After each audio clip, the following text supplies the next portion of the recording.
thousands of foreign farm workers come to the UK every year. But in the wake of the UK vote on June 23 to leave the EU, they find themselves in uncertain times. Some EU workers fear they may soon need visas. Some farmers worry about not having enough workers, but there are plenty of farmers who voted leave. The farm may have an English name, but the tractor at the gate was supplied by an American company, with parts manufactured in Germany, and its driver is Bulgarian. Ivan, not his real name, has been working at the same Cambridgeshire farm for the past 9 seasons. "I don't come just for the money," he says. "I like the work." He has always felt welcome on the farm. His employers have paid for his agricultural courses and helped him move into a cottage nearby, along with other Bulgarians. But not everyone is happy with the arrangement. "The other workers are all right with us, but I don't think many of the English ones like us," says Ivan. "Some of my colleagues voted for Brexit, but when I asked them, they didn't know why." He gestures at the green fields behind. "I wasn't surprised that they voted leave. I mean, always the old people vote like this because they are homesick for the past. Now the damage is done." Despite the vote, Ivan says that he has not changed his mind about working in the UK. "I don't want to work for any other farm. They have done a lot for me." But it could be 2 years of uncertainty before he knows for sure. Down the road, the leftovers of the referendum campaign are still visible. Cambridge may have voted to remain, but there are plenty of leave signs in the villages nearby. It's quintessentially English scenery, but nestled in between the country pubs and old stone churches are recruitment agencies for foreign temporary workers. Some people will migrate to wherever there is temporary work. It doesn't make any difference to them if they are here or in Germany, as many speak both languages. It's estimated that around 60,000 workers, mainly from Eastern Europe, come to UK farms every summer. In the village of Stapleford, a grassy road leads to a site where some of the temporary farm workers stay over the summer. Jarda, a 34-year-old from the Czech Republic, has been coming to work in the UK since 2005.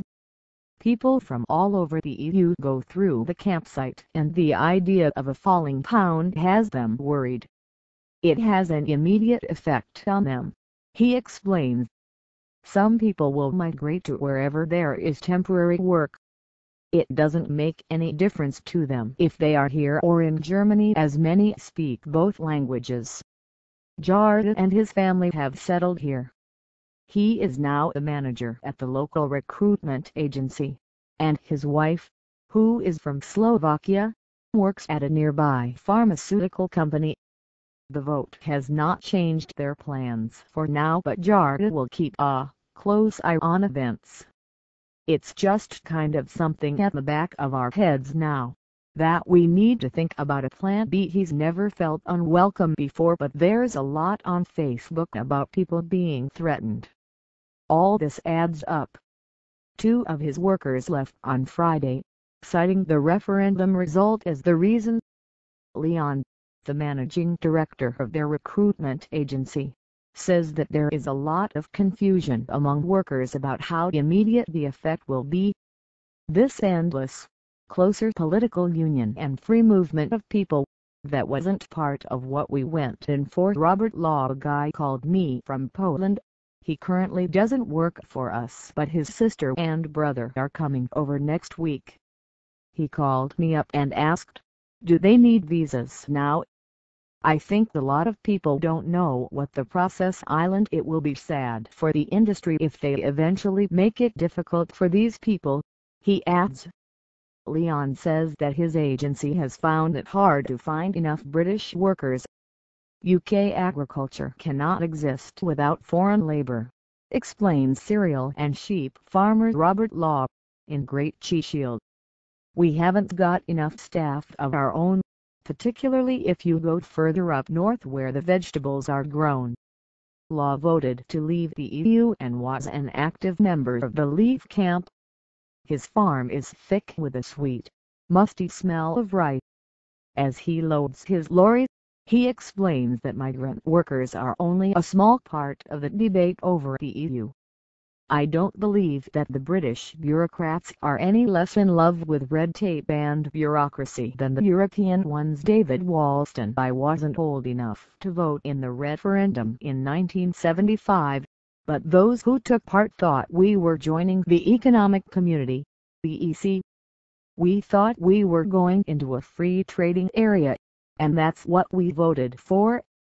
This endless, closer political union and free movement of people, that wasn't part of what we went in for. He is confident that he will still be able to get the foreign workers that he needs after Brexit. I'm happy that something will be sorted out for good people who come in and want to do a job, he explains. At the end of the day, there's been so much running the country down, but we're the fifth largest economy in the world. We can stand on our own. Arable farmer David Walston agrees that there are schemes that could be set up to meet the demand for migrant workers, but he thinks it would just make everything more complicated. He voted Remain in the referendum and is worried about how unclear the situation island. There is uncertainty as to how it's going to be implemented, he says. I think there could be a good opportunity in this situation. But personally I just don't really trust the politicians to get stuff sorted out satisfactorily. I don't believe that the British bureaucrats are any less in love with red tape and bureaucracy than the European ones. Walston hired a group of East European workers on his farm last week to pull out weeds from his fields. The neighboring farmer may also need a helping hand soon. It's been a wet summer and his linseed crop has been overrun by poppies. It's the kind of work that JARD usually organizes workers for. But the uncertainty over Brexit has him worried, although his main concern isn't his job.